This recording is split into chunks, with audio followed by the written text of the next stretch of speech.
But Joe Osowusu, who is the first Deputy Speaker of Parliament, has been defending the comment, saying he cannot retract and apologize. Meanwhile, Education Minister reveals GES did not rescind its decision on admitting Rastafarian students at Achimota. I don't think GS rescinded anything, but what I'll tell you is this. We will find a solution to the crisis. And thereafter, GS will issue directives to all headmasters. You want to stay with us for all that and more, including business? Price of petroleum product expected to be reduced by as much as 2% per litre from this weekend.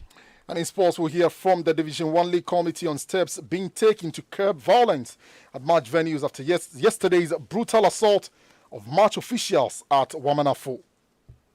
Stay with us for all that. I want to hear from you, 05511119997.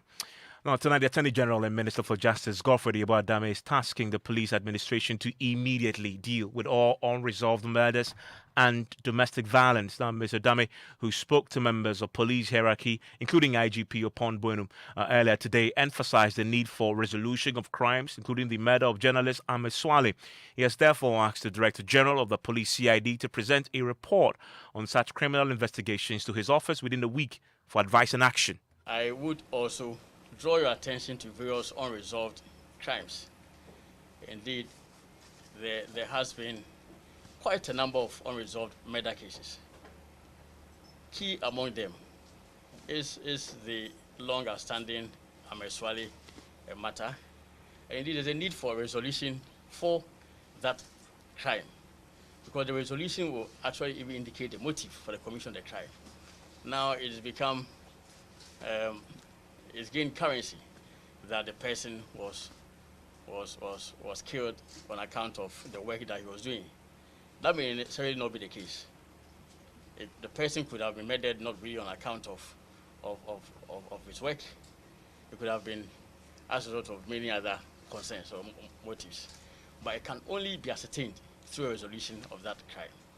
So I actually had in mind writing to the Director General CID requesting for an update on investigations regarding the Ahmed Swale matter. Now that you are here, I think that we could just shorten the process by requesting you to deliver this office with an update of the investigations into the matter. Then we'll be able to advise you. The recent spate of domestic violence, which results in death to many women, it has been of concern to the office. DP and I have had discussions about finding means of assisting the office even before we build a docket.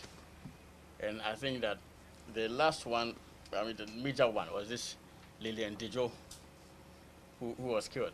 So it's of concern to me.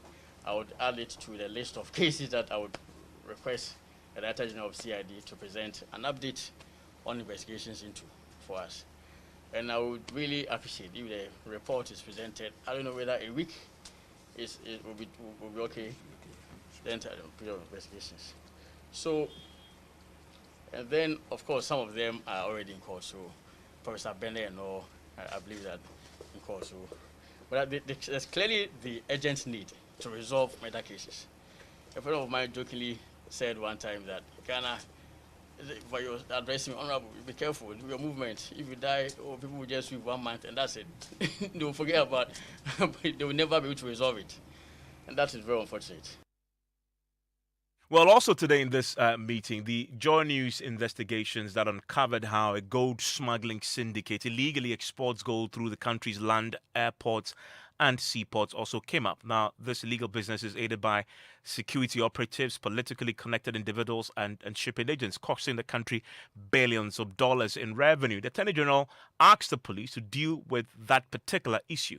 I've also taken an interest in ensuring the detection and punishment of economic crime. So economic crime also, I think we have to take a critical look at it. Just last week, there was this revelation of a gold smuggling syndicate and all. I believe a report has been lodged, a complaint, has been lodged with your outfit, the Director General of CID. The recent Joy FM there's been no complaint at all. But I think the police people, even without a complaint, can take an interest in and see to a resolution of that. And I'm sure maybe your comment will show that you have already started. So we'd also expect maybe after 2 weeks a report on it to us, because it just happened only last week. Well, on his part, the Inspector General of Police, James Appombwenu, revealed that the police had made significant progress on some unresolved murders in the country. He appealed to women and religious groups who encouraged women to speak out and report all such violence to the police for prompt action. Talking about domestic violence here. On the Ahmed Swale case, Honorable Minister, I will leave the details to the Commissioner CID. I know that some progress has been made in terms of the actions on the part of police. It may not be prudent to put that out in the public domain. We've taken certain steps in terms of investigation, and I believe that's how do you call it? A step further than the normal thing that we are doing. But for purpose of the investigation, to the sanctity of the investigation, we might not be able to put it out to the general public. So we will not mention it. But when we are alone, he'll be able to give the details on that before even his update in a written form comes. Presented. Yeah, in respect of the recent domestic violence cases, I think we need to have a rethink as a nation about the way we look at these things. Traditionally, people think that spousal abuse should be normal, but it should not. I know that in some communities, it was said in the past that if your husband didn't beat you, he didn't love you. Those things must change. We are witnessing the recent speed, not because they didn't exist in the past, but now it appears our ladies, our mothers, our sisters are stepping out. Yep. They are speaking up, which I commend that we should encourage them to do. We should, let me take this opportunity to appeal to all the women's groups, all the religious groups, all the community leaders to encourage our women to speak up with this, because definitely these crimes are committed behind closed doors, and until it comes out, we are not able to find, or we are not able to know of it. You have the IGP there. What do you make of all that? 055-1111-997. Still ahead, former Director General of the Ghana Maritime Authority, Kwame Owusu, cited by Auditor General for failing to return his official vehicle after being relieved of his post in 2019. You want to stay with us for that, and we'll tell you about the latest clash between the Rastafarian Council and the first Deputy Speaker of Parliament over suggestions that their religion involved the smoking of weed. Stay with us. Hey, I say, mix the cement in correct proportional. Hey, contractor. Hey, Baganye, what you so? Yeah, Malande, that's what I say. What do you change the year of return, Ankasa? Hey, contractor, a danya wasting ye. Hey, what would you me feel it too much? Who project here? Me friend gasem from top to down. You be a gasem. Hey, yes, solid pa. Hey, you see gasem, man. And for soupi no wodo. On your quality no kwate. Yeah, you see gasem cement and your pudio womo. One package na. On no wahala. Include over 5,000 in your share. No more schools, no more clinics on your donation. Never compromise on quality. Choose the value Gasm offers you always. In these uncertain times, stay safe and follow all the COVID-19 safety protocols. Gasm, the nation builder. The cousin that hogs all the food. The relative who's always late. The brother who's always on the phone. Hello, let me call you right back. The niece who's allergic to everything. No, thank you. I'm allergic. The work buddy that finishes the last of the Coca-Cola. We all know one, but meals wouldn't be the same without them. Savor moments together with Coca-Cola. This advert is FDA approved. Kitty. Let's go. See me, I no get 30 billion. But I get digital banking, them sugar. Fidelity Digital Banking. Every day, I use the Fidelity mobile app for like 1 million transactions so I can make it happen cashless from anywhere. Oh, Lord of mercy. Even while I'm producing in the studio, I can top up airtime with my number one girl, call my WhatsApp banking assistant, do some online banking, and so much more. Now, I live like I have 30 billion with Fidelity Digital Banking. So enjoyment, enjoyment. I don't want to pay. Try Fidelity Digital Banking and make it happen because together we are more. Fidelity Bank. Believe with us.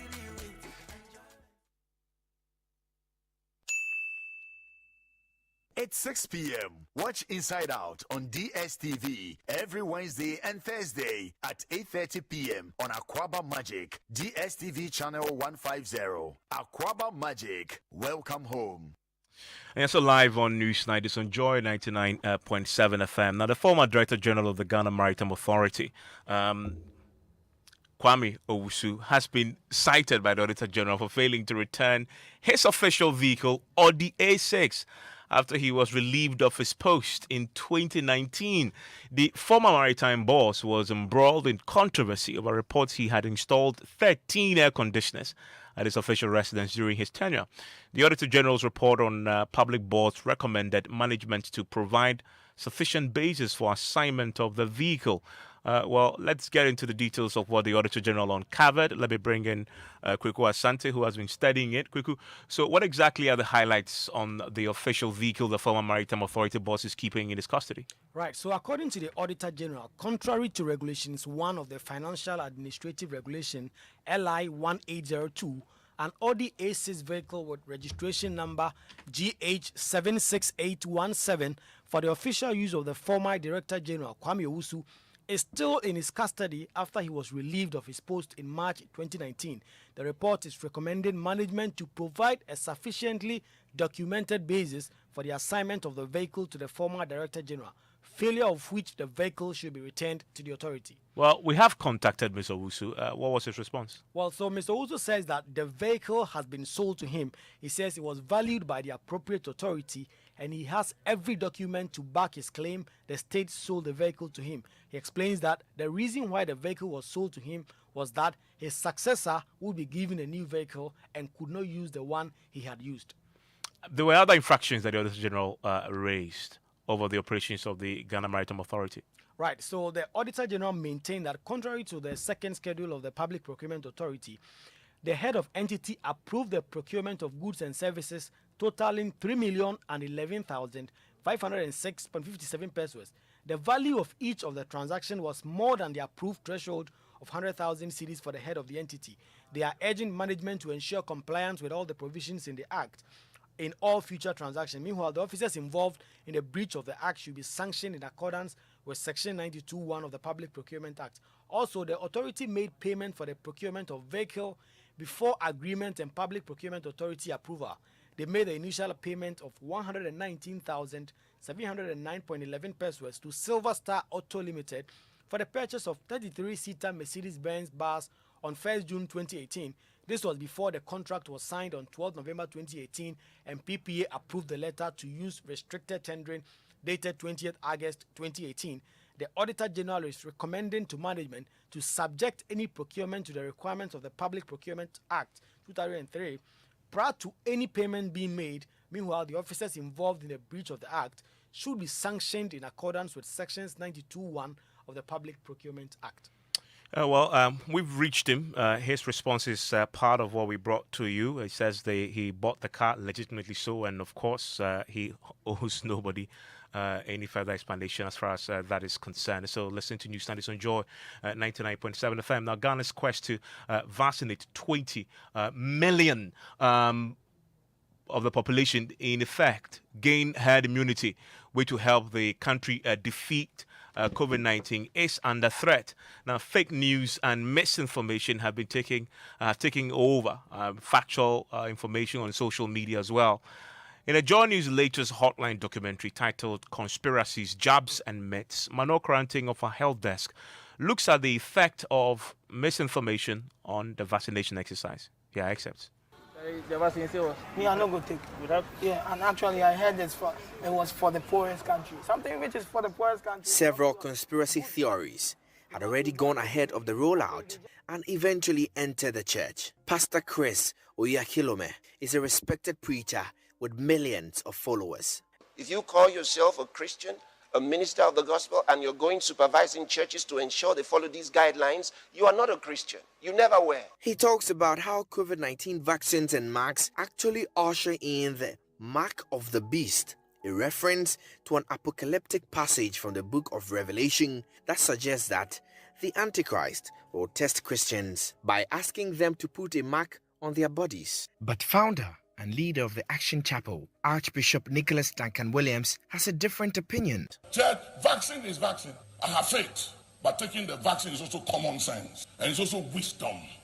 Taylor is a member of Christ Embassy. So everyone in the church may have his or her opinion. Personally, I don't believe in the virus. I don't also believe in the vaccine. I realized that the composition of this vaccine contained mRNAs, which is messenger ribonucleic acid, which actually tends to alter the DNA of an individual. People are probably right to be apprehensive, given that these vaccines were produced hurriedly. But what vaccines do we have, and what does the science say?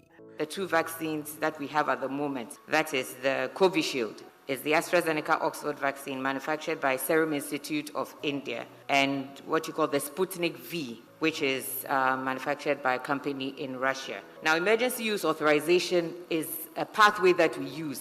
That pathway is just to ensure that a needed medical product, especially in a pandemic, is made available in a timely manner.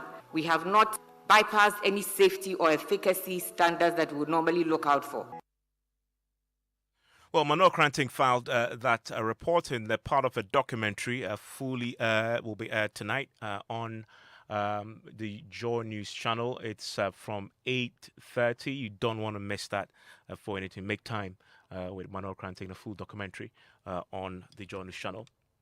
Now, you remember that huge controversy that erupted between Mahama Yariga, MP for Boku Central, and former Special Prosecutor Martin Amidu over allegations that taxes were not paid on importation of some vehicles. Well, today that case is back in court, and fresh revelations have emerged about the existence of some documentation that the lawyers of Mahama Yariga insist may exonerate him, but may have been hidden by the Office of the Special Prosecutor. The court has been hearing the details of this, and Mr. Ayaga himself joins us on the telephone line right now. Mr. Ayaga, thank you for your time here on Newsnight. I've seen copies of these documents, including one from Societe Generale. You say these documents prove that you indeed paid the accurate taxes carrying these vehicles that you imported? Well, I mean, good evening, and good evening to your listeners. I have always said that when there's something that is motivating the way that I was being pursued, and it is emerging from the behavior of the Office of Special Prosecutor. First, we came to case management, and then they brought the evidence that they had against us. And then we noticed that they had left out critical evidence that exonerates me, exculpatory evidence, we say in law. First was they had written to the bankers that advanced the loan that we used to purchase the vehicles. And the bank had given them a response, which in effect just exonerates me. And they hid that. They didn't bring it to court. So we raised the issue, we objected, we insisted, and the judge, asked the prosecuting lawyers, and they denied the existence of the records. And we insisted that those records were there. And the judge then requested that the investigator be questioned. And when the investigator was questioned in open court, he admitted that indeed those correspondences with the banks between the Office of Special Prosecutor and the bank existed. So the judge ordered that they should bring those correspondences. And I'm sure you've cited those correspondences, and you can see the content clearly, being favorable to my case. Then the second one was they also interrogated some customs officers about the charge of tax evasion. And I can say on authority, because I'm aware that the customs officers did give evidence that I was not involved in any tax evasion. I didn't know anything about tax evasion. And if anything happened in relation to the state being shortchanged in terms of how much tax was paid, it was basically their fault, and I had nothing to do with it. Again, the Office of Special Prosecutor hit the statements. And so we raised the issue again that, look, there are these statements. And this time, the acting special prosecutor, Mrs. Cynthia Lamptey, actually wrote to the court and denied that anything like that existed, and they had no record of statements being issued or given by customs officers. We insisted, and the court ordered that the officer who investigated me should be subpoenaed.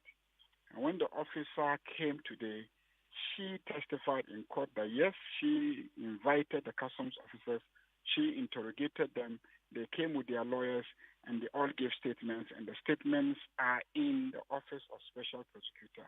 And so the court ordered that within 7 days, she wants them to go and produce all those statements that were given by the GRA officers. So you can see a consistent pattern of suppression of evidence. And I mean, when a state institution like Office of Special Prosecutor that many Ghanaians were looking forward to do justice to all manner of persons begin to behave that way, you can see the plot. So it's unfortunate. I mean, but you accuse the special prosecutor of deliberately suppressing evidence. What would be the motive? Why would they do that? Oh, well, I mean, your guess is as good as mine. You should be asking them, why? What is the motive? Why would you go all out to try and establish that somebody who is innocent is rather guilty of things that haven't been done? That's the question. You should be asking them, why are they struggling to bury the evidence? They should be asked that question. I mean, I have the letter of Cynthia Lamptey, the acting special prosecutor. You know, she signed it and she denied, absolutely that there was any interrogation of this letter is dated when? Somewhere in November of last year. If you check, I think. So was this before or after Martin Amidou had resigned? I think that was after he had resigned. I think yes, that was after he had Is resigned. it very possible that because Martin Amidou was personally responsible for this, Madame Cynthia Lamptey, as deputy, was not seized with these documents and may be in the possession of the former special prosecutor? I mean, she is very aware. I can assure you that she is very aware, and it surprises me. And if she is to establish that she is a competent, occupant of the office, she should be, aware of the records there. And in any case, I mean, she didn't have to write to the court to deny the existence of the records because the police officer who prosecuted the matter was available for them to check. The police officer is a public officer in the sense of being still in the service of the Republic. So the investigator could have been easily invited by them to find out from the investigator if indeed this happened. So to deliberately go, to the extent of seeking to mislead the court. Even today, when the police officer came to court to testify, the lawyers of the Office of Special Prosecutor were still trying to deny that anything like that happened. And when the police officer, testified and said it happened, I interrogated the customs officers, I took the statements and everything, they still went to attack the person of the police officer who gave the testimony. And the officer said, look, I mean, I'm paid by the state. I serve the state. I am to serve the interest of justice. I can't just sit by and watch an innocent person being mishandled. So it's sickening. It's sad that this is how far some people are willing to go. What do you intend to do now that these revelations had emerged in court today? You simply want this to run its course, or you want to take further action legally? Well, I mean, my lawyer this afternoon hinted at the possibility of, taking up an action in malicious prosecution. The conduct of the the acting special prosecutor, I mean, could be looked into. I mean, why did she go out of her way to write a letter denying the existence of such a crucial piece of evidence that goes to exonerate, a citizen that she is investigating? I mean, why would the state attorney representing the office of special prosecutor go to all lengths to deny the existence of this evidence? First, the letter to Societe Generale, and then now the testimony of the customs officers who clearly exonerate me in the matter of the tax evasion allegations that they bring up, So those are matters that I believe, should be looked into. But for now, we'll wait for them to produce the statements in court. We'll examine the statements, and I'm sure the judge who clearly, is firm and insists on the right thing being done, will look at it, and then we'll take a decision, how to proceed. Thank you very much, Mahama Yariga. He is a subject of a criminal probe and prosecution by the Special Prosecutor's Office. He alleges that there has been a case of suppression of evidence that may exonerate him, and he's thinking about citing the Office of Special Prosecutor for malicious prosecution. We'll see how this unfolds in the court. Still listening to Newsnight. It's on Joy99.7 FM. Well, as you may well know today, there is agitation among the rank and file of the NDC following the decision by the members of parliament to agree in approving the nomination of Ken Ofori-Atta, the finance minister designate. We've heard from a prominent member of the party, former youth organizer for Ashanti Region and Swame parliamentary candidate, Mr. Boja Jemfi, apologizing to the finance minister for dragging him to Shraj. Part of it ended up at the courts. Well, in the last few minutes, we are now hearing from Ken Ofori-Atta himself, who is celebrating the decision by Parliament to approve his nomination. Just blessed. The minority says that you have created a lot of mess and that you are going back to deal with the brunt of your mess that you've created. How do you respond to that, sir? I think this is a day to celebrate, and we pray that the Lord will give me the wisdom to be able to do better than we did in the first session. Were you expecting any opposition to your nomination? I expect that to be a fair vetting, and I'm really grateful to the committee for agreeing on consensus. So then we can. I see you appeared before the vetting committee twice. Was that fair? 2 days? Oh, I think really anything that makes the republic stronger is always good for democracy. And you're confident that they're going to approve your nomination? It had to be them being satisfied with the work that we had done in the 4 years, and it seems that has been vindicated. So a vindication there. That's according to Ken Ofori-Atta. Well, within the ranks of the NDC, tonight there's a call for calm. We've heard from the party in a statement signed by Johnson Sidon Ketia. We've heard on Top Story from the deputy chief whip, the deputy whip on the minority side, who's asking the rank and file not to denigrate the MPs because he believes they've done a good job on this matter, building consensus rather than going unilaterally. Let me bring in George Yaffe from the business desk, who was already expecting a decision today. A decision is that he's been confirmed and approved by the House. No surprises there for you? Of course, maybe because you're expecting that the committee was going to approve him, looking at the way things are going. But also, even as another slant to this whole thing is that, remember that first he was the president's special representative at the ministry, and that could give some legal restrictions as on what he can do or not. But now it looks like he has the full legal mandate to undertake certain activities and decisions at the Ministry of Finance, and I'll be getting you more on that later in business. President Akufo-Addo is also making a case for strong economic partnership between the region and Europe following the full takeoff of the Africa Free Trade Area. And also, Evans, this is not an April Fool's thing, but expect some marginal reduction in prices of petroleum products come this weekend at the pumps.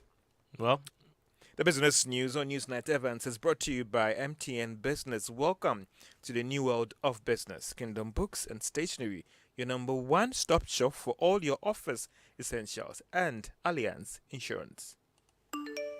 You've worked hard for your money, and that is why we are constantly creating more secure and innovative ways for you to keep your money safe everywhere you go. Experience a safer and more secure way to do all your transactions with MTN Momo. Present your national ID, voter's ID, NHIS card, passport, driver's license, or your SNIT ID card whenever you visit any Momo agent point. Keep your transactions safe and secure everywhere you go because we are good together. Remember to present any of these valid national ID cards for all your Momo transactions at agent points beginning from Friday, 2nd April 2021, everywhere you go.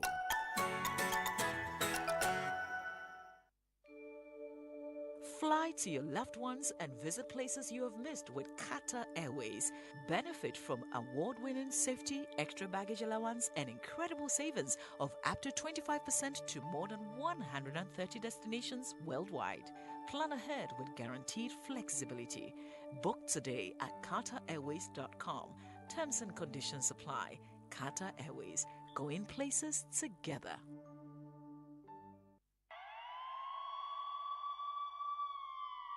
The numbers have finally turned into names. Names of people we know. Names of people we love. Coronavirus is ravaging our country and taking the lives of our loved ones. But if we do the right thing, we can help stop the spread. Wash and sanitize your hands regularly, and most importantly, wear a nose mask every time you step out of your house. Masks save lives. However, if you start experiencing COVID-19 symptoms, get tested. And if you're positive, don't self-medicate. Visit the nearest health center immediately. If you love your life, protect it. Wear your mask. Wear it for your wife, for your husband, your kids. Wear it for mama. Wear it for daddy. Wear it for you. Do the right thing. Wear a mask. This message is brought to you by the Ministry of Health, the Ministry of Information, the Ghana Health Service, and our donor partners. We have to change this television. I know. And you know the kids are anticipating. Something new from this Easter will be fine. Anyway, I understand. Are you sure? Okay, darling, it's okay. Let's go for the best. Samsung? Samsung. And you know this Easter it is a promotion. Samsung Easter promotion is here. Grab your quality electronic and home appliances from Samsung on a great discount. Times has changed. Hurry up and go grab your new Samsung UHD 4K Smart TV. Starting at just 3,599 Ghana cedis. Air conditioners, split AC. Start at 1,899 Ghana cedis. Washing machine, twin top semi-auto washer, QLED 8K, durable top-mounted freezer, soundbars, and many more. Enjoy your discount on any pick. Samsung Easter promotion. Grab yours now. Our 130-year journey at Allianz has seen our operations growing to cover over 92 million Allianz customers in over 70 countries worldwide. Allianz Life Insurance Ghana, a subsidiary of Allianz Group, has put together a wide range of insurance packages to suit the pockets of every Ghanaian individual, family, group, corporate body, as well as their employees. Kindly call us on 030-2267-892 or 059-144-9686 or visit our website www.allianz-gh.com for more enquiries. Allianz Life, we secure your future.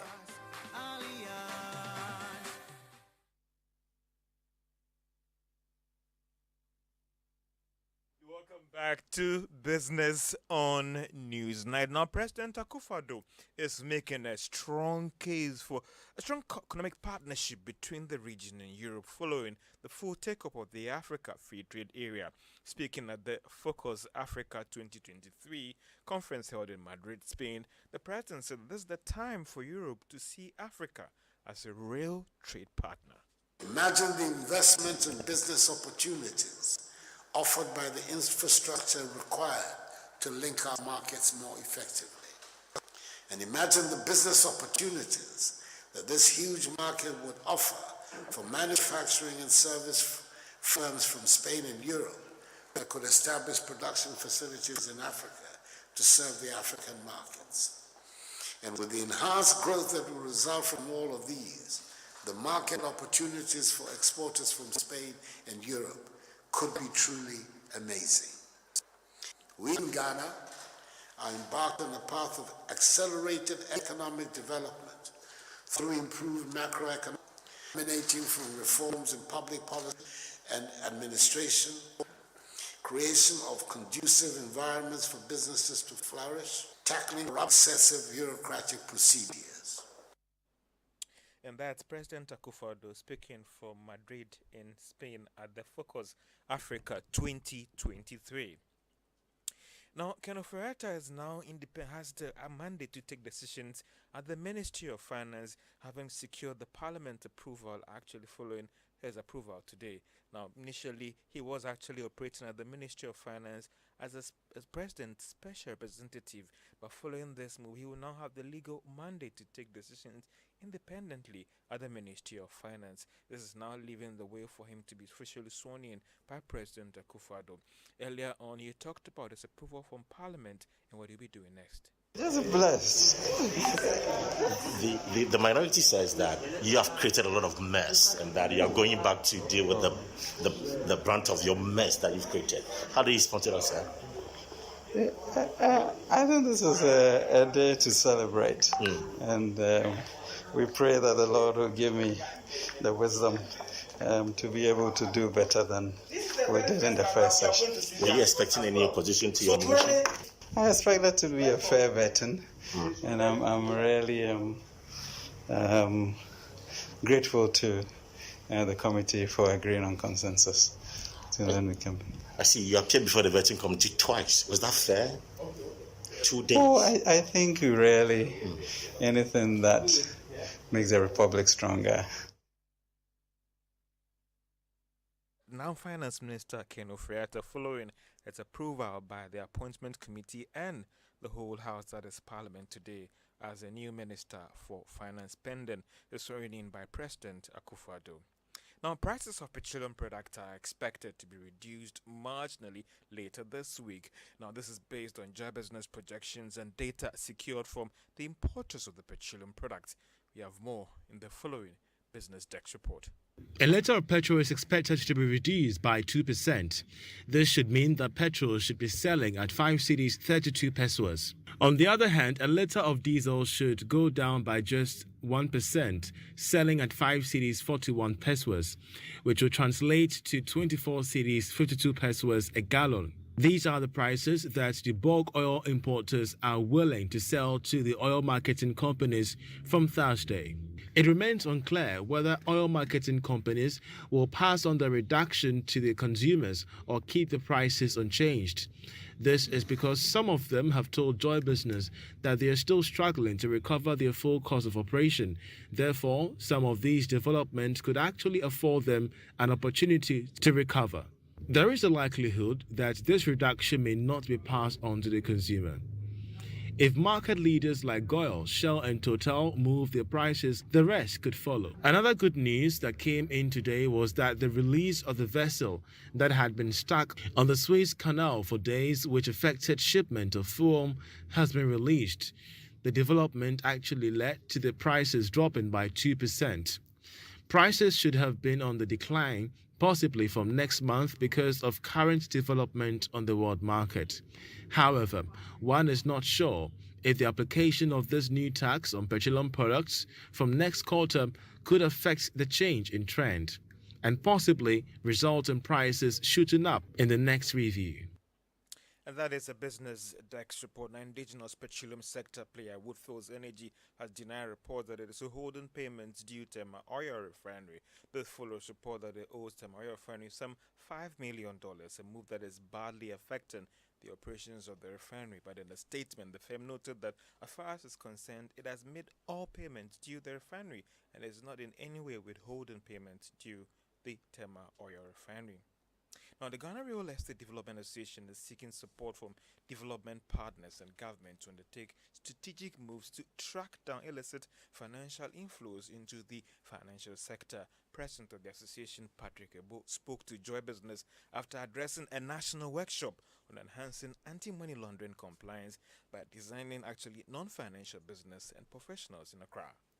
We need to be able to install or implement systems that can best track such anti-money laundering related transactions in our sector. And to do all of this, if you have to bring all of this on board and set up such IT infrastructure to even deal with it, it involves a lot of financing. And given all the expenses and the level of the challenges that we are already facing in this industry vis-a-vis what the COVID has done to all of us, I think that it's about time that the bigger players in the industry, relevant countries, should be able to sit with us and help us come out with things that can be done to help the fight. And that's the president of the association, Patrick Ebo. A mining firm, Golden Star Resources, has announced that it has entered into agreement with its new owners of Bogoso Prestia Mine, that is Future Resources, over the payment of the takeover of the mine. Now, Future Resources was supposed to have finalized the deal by March this year by making all the necessary payment, but it has now been extended to May ending due to a new arrangement based on the bond that they are raising to pay the takeover of the mine. And that's all for business on Newsnight. Back to you, Evans and MF. And it's interesting, a lot of things goes on behind the scenes that Well, George, thank you very much, George, and thanks for bringing us the latest from the world of business. See you tomorrow. I want to bring you a few of your messages on our WhatsApp console. This is from Rauf in Tamale. What is wrong with Ghanaians? Do they want NDC to reject every nominee of their government? Let us all build a better Ghana, he says.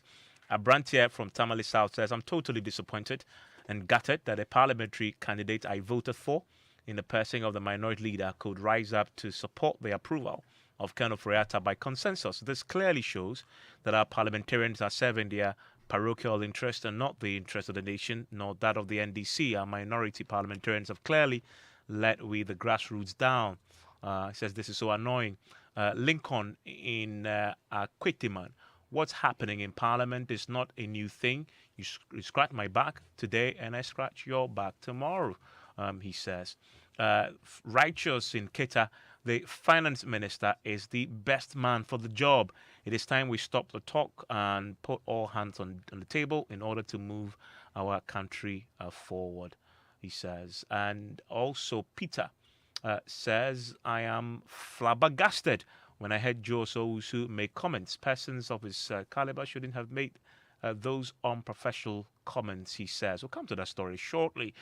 Nana Ekwamwa Boating in Ablikuma Central. I think Bruja Jemfi's apology is sincere, and I will urge all to emulate this when they realize the truth. Baba Chairman in Tamale says, solving the many unresolved murders and other criminal cases is a collective responsibility we all must take seriously. And Godwin Ahu in Accra New Town, it is surprising to say the least that the Attorney General had to give the police an ultimatum to find out the perpetrators of the heinous crimes in this country. Are we really safe in the country? A final one from Mauli at the UPSA. I really love the way the Speaker of Parliament is running the affairs in the House. This indicates that the days of winner take all has passed. The time, he says, has come. And this one from Siko Togo in East Legon. With regards to the myths and superstitions surrounding the usage of vaccines among Ghanaians, can be firmly described to the lack of ascribed to the lack of proper planning and shallow civic education on the matter. And final one from Kwame in Jalukopa says, to deal with the issue of gold smuggling and other organized crimes, we need to build a robust national identification system so that the financial and economic activities of citizens and particularly politicians can be properly monitored and tracked as they conduct their business transactions. Hans Mensah Ando is here with sports. Hello, Hans. Evans Mensah. How you doing? I'm doing great. You? I'm good. I can see MFR. Can you? Good. Now I can see Evans. Okay. Are you sure you were unhappy with the inability to see me? Of course. Okay. I have to see. I'm talking to somebody I'm not seeing. Okay. I'm just wondering because I thought you had a better view of me. I mean, MFR's blocking my view. Okay. I couldn't see you. Okay. And you were not happy. Come back, MFR. And you're not happy with that?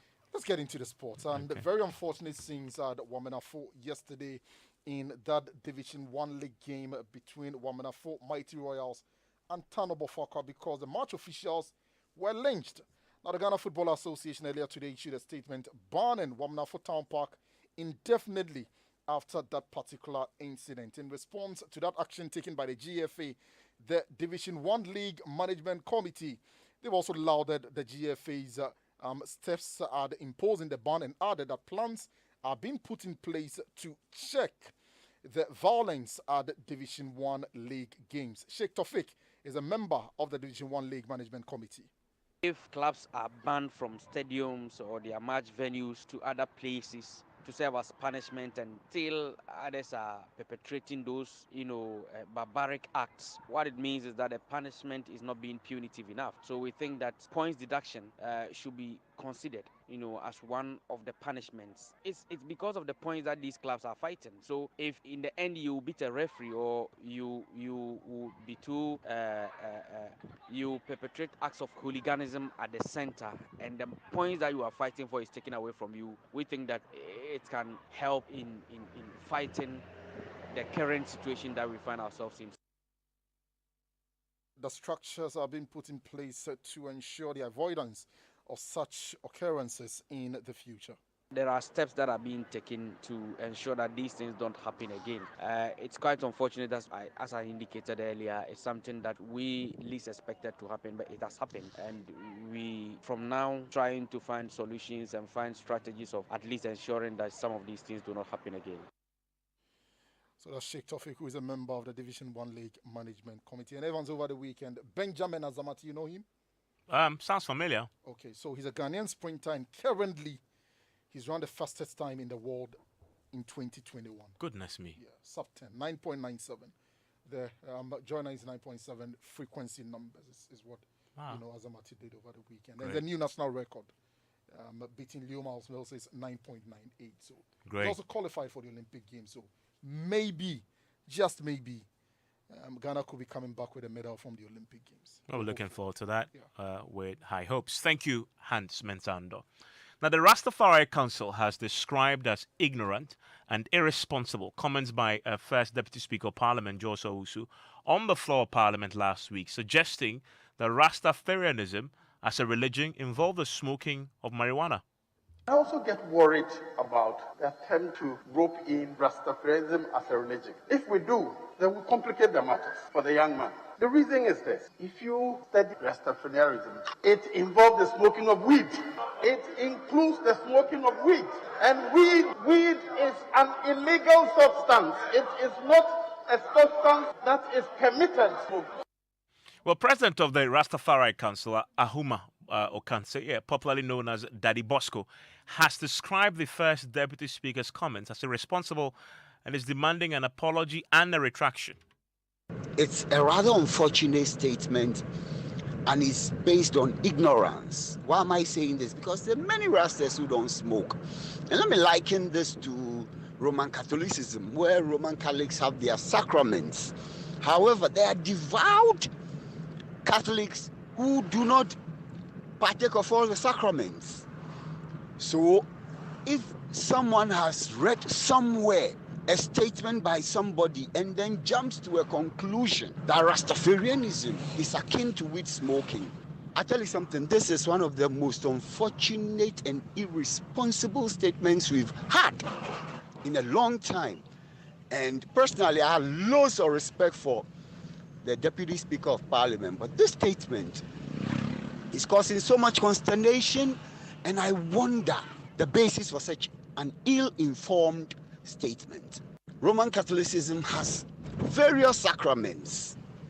However, there are devout Catholics who do not partake of all the sacraments. Well, the president of the Rastafari Council, Ahuma Okanse, there, but George Owusu has been defending the comments today, saying he will not retract and apologize because he stated facts. And what is the criticism of that for those who are criticizing? Well, that it is not true that Rastafarianism involves smoking of weed? Well, that is a fact. Who says it's not true? It is stated clearly. That is how they interact with God. I'll give you 2 articles. Weed smoking? Yes. Interacting with God? Yes. That's when you get into trance. That's meditation with God. That's their belief. I didn't create that. I didn't create those things. And I think people are confusing Rastafarianism as a religion with wearing dreadlocks. No, they insist. Retract a fact? Why should I retract a fact? The fact that I'm a Christian, but I don't follow all the Christian principles, doesn't change the principles of Christianity. So if you are a Rastafarian religious, but you don't follow some of the religious, it doesn't change that the religion believes in that. That is Joe Osowusu there. He is the first Deputy Speaker of Parliament. And now to our Ghana Month series. And Mohammed Nuruddin has been finding out about the relevance of taboos in communities across Ghana. Here's his report. Atakura number 2 is a village east of Ejura. Residents are identified by common traditions and taboos which cannot be underestimated. A taboo prohibits people in a community from undertaking some activities on certain days. Taboos are generally observed for 2 reasons, either adhered to out of fear of the unknown or in reverence to the elderly and ancestors.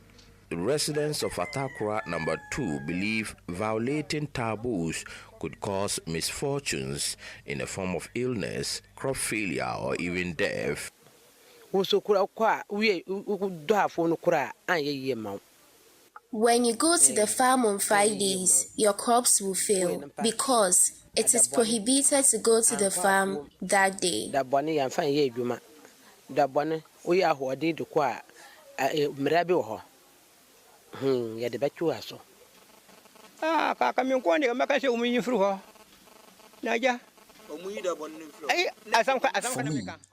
They should scrap that day. But who am I?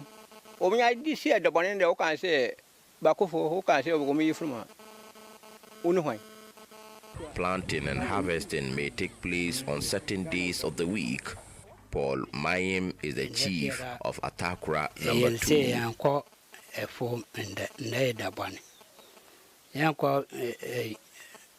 We don't go to farm today because it is considered sacred.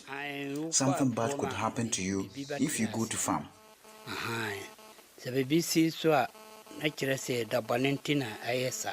He talks about a misfortune that befell a resident who went out fishing on a sacred day. A